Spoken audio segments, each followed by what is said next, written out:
Hi guys, so no overview on my Atlantis tank, but I thought I'd do a bit more of an in-depth view on Sigelei. So what is, take it off a second, what is this? It's called a Sigelei 100 watt box mod.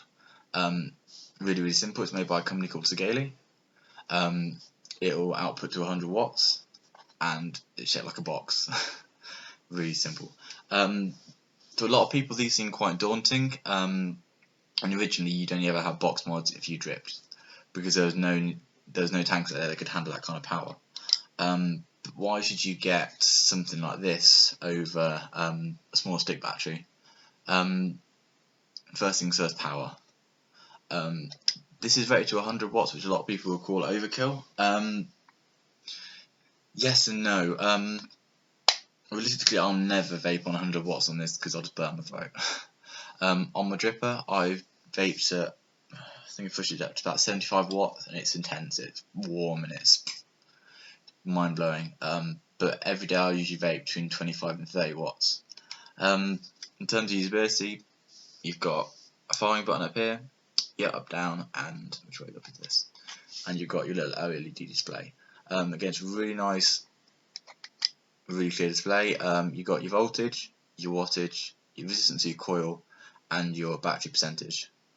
On the bottom you've got some little venting, and I'll show you inside.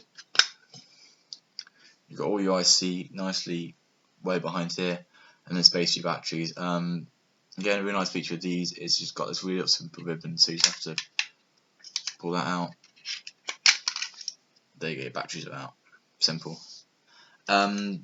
It takes two 18650 batteries, again, which are really easy to insert. But one of the nice things I like about these are a lot of box mods. You have to unscrew them and screw them up every day to charge and uncharge it. I mean, with this thing, I charge it once every 4 or 5 days at most. But it's got its really nice magnets, as you can see here and here. It's just a case of, it's really strong. There's no way it's coming off. Because I mean, when I first looked at this, I was really skeptical, thinking, oh, it's going to fall off, because I used to have ones I had to screw in the back, but you probably throw this against the wall and this back would stay on, so it's mega. It's got a reverse threaded 510 pin in there, so if you're using a standard tank like this, you probably have no issues, but if you're dripping with something like this, you may need to adjust it. But just remember, it's reverse threaded, so left to tighten, right to loosen. If you don't know that, you're going to screw it up and ruin it. Pretty simple. One thing I still don't have an explanation for, but one thing I noticed is before I started vaping on this, I had a 30 watt box mod which had an RDA 30 watt IC in it,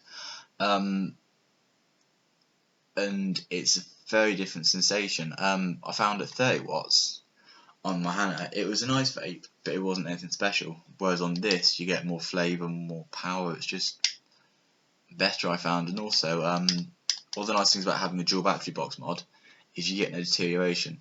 So if you have a smaller box mod with a single battery, you might start vaping the day at 4.2 volts. As you go down through the days, your battery decreases and decreases. You eventually start vaping at about, I think it's 2.8, 2.9 volts. Which doesn't sound like a lot, but you'll really notice the hit. Whereas this, because it's regulated, it's got two batteries, it can handle the drain. I can keep vaping at 4.2 watts from 100% to 10%. I have vapes down to 10%, and it's exactly the same. It's amazing. So yeah, I think this was about £60.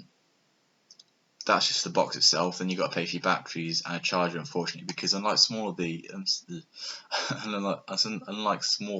smaller box mods, they don't have a pass-through, because a lot of them will have like a little USB port here that you just plug into your laptop.